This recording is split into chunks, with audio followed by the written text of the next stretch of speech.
Watermelons. Everyone loves watermelons. But you wanna know what we don't love? Seeds.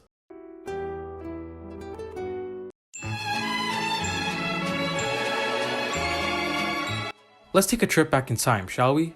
Whoa, not that far back. Yup, that's better. Back in the 70s, these two scientists named Herbert Boyer and Stanley Cohen, who I'm going to refer to as Herb and Stan for the rest of this video, decided to take the RNA of a frog and place it into the DNA of a bacteria cell. Using enzymes, they created a gap in the bacterial DNA and filled it with the RNA of a frog. They let this new bacteria sit for a while so that it had time to multiply into a colony in the petri dish, but sadly they had to wait a whole week before checking in.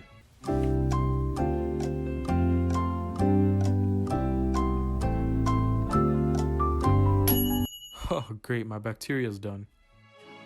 And what did they discover? You guessed it right, Teenage Mutant Ninja Frogs. Nah, I'm kidding. What they found was a full petri dish, meaning that the bacteria was able to support the new RNA from the frogs and still multiply. Now, what does that mean? It basically means that Herb and Stan were able to copy and paste the RNA of an organism to another organism which was able to support the first organism and grow. So how does this relate to seedless watermelons? Well, let's go over the genetic makeup of a regular watermelon, shall we? A regular watermelon originally has 11 pairs of chromosomes, which is a total of 22 chromosomes. In order to see how seedless watermelons form, we're going to need to start at the very beginning. Before a watermelon becomes a watermelon, it's a flower. In order to become a watermelon, the flower must produce seeds. This happens when a worker bee extracts the pollen from one flower and places it into the stigma of another flower. The pollen travels down the stigma into the alveole where the seeds can be made with the chromosomes from both flowers.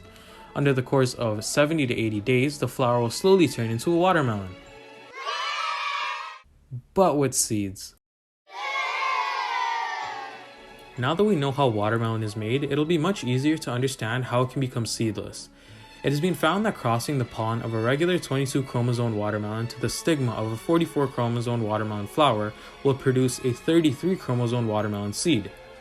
The 22 chromosome watermelon is called a diploid, the 44 chromosome watermelon is called a tetraploid, and the 33 chromosome watermelon is called a triploid. But to make everything much less confusing, we'll call this one parent 1, this one parent 2, and this one the kid. The parent 2 flower is not naturally occurring, meaning that it does not naturally grow. This means we must create parent 2. So in order to create parent 2, colchicine, a medication used to treat cancer, is used to double the number of chromosomes in a regular watermelon, resulting in parent 2 having 44 chromosomes rather than the regular 22.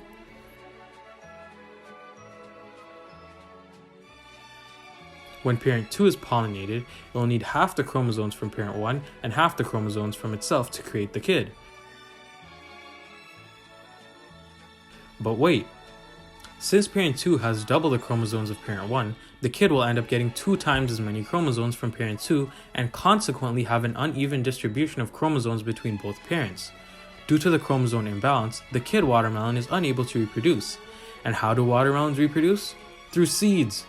So the next time you eat a seedless watermelon, think all the way back to Herb and Stan and all the steps it took to create that fruit on your plate.